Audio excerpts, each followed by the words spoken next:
नमस्कार साथियों, पिछली कड़ी में आप लोग देख चुके हैं कि कैसे नाहर सिंह और मल्हारराव होलकर जवाहर सिंह के विरुद्ध षड्यंत्र रच रहे थे। मल्हारराव होलकर द्वारा यह दिखाने के लिए कानूनन नाहर सिंह का साथ दे रहा है, उसे सुल्तानजी लंभाटे, मकाजी लंभाटे और संताजी बावले के सेना नायकताओं में 15,000 घुड़सवार चंबल पार भेजे। मराठा घुड़सवारों ने धौलपुर से डीग और आगरा तक के जाट गांवों को लूटना शुरू कर दिया।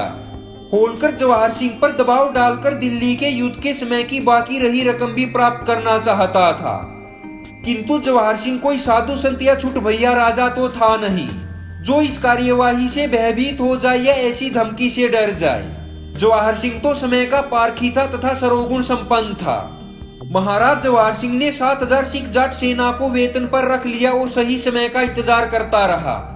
शीघ्र ही उपयुक्त समय देकर अपनी सिख जाट सेना तथा अन्य सेना के साथ नाहर सिंह और मराठा सेना का सामना कर उनकी सभी कोशिशों को विफल करने के लिए भरतपुर से कूच किया। 13 और 14 मार्च 1766 ईस्वी को धौलपुर से 14 मील की दूरी पर उसने मल्हारराव होलकर की सेना का सामना किया।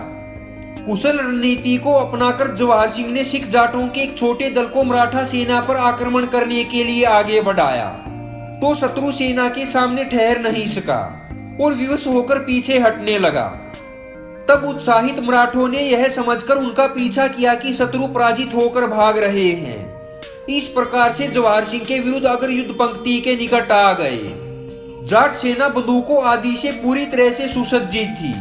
वे मराठों को सामने आते देखकर जाटों और सिख जाटों की सेनाएं साथ साथ आगे बढ़ी तथा तोपों में बंदूकों से मराठा सेना पर आक्रमण किया। यह युद्ध संध्याता तक चलता रहा और मराठा सेना वापस लौटने लगी। तब जाट घुड़सवारों ने उन पर घोड़े दौड़ा दिए। इससे मराठा सेना में भगदड़ मच गई और सैकड़ों मराठा सैनिक मारे गए और घायल हुए तथा जो बच गए थे वो भाग निकले। बड़ी तेजी से भागते हुए इन मराठी घुड़सवारों में से अनेक चंबल तट के गड्ढों और उबड़ खाबड़ रास्तों में गिर पड़े। उसी अवस्था में जवाहर सिंह ने उन्हें बंदी बना लिया। तत्पश्चात उनका पीछा करता हुआ जवाहर सिंह तत्परता के साथ धौलपुर पहुंचा और उन्हें घेर लिया।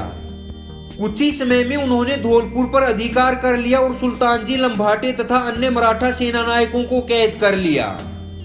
नाहर सिंह ने 1766 के दिसंबर माह में अपने परिवार तथा कुटुंब को जवाहर सिंह के संभावित आक्रमण से भयभीत होकर जगन्नाथ के साथ जयपुर के राजा माधो सिंह के यहाँ भेज दिया।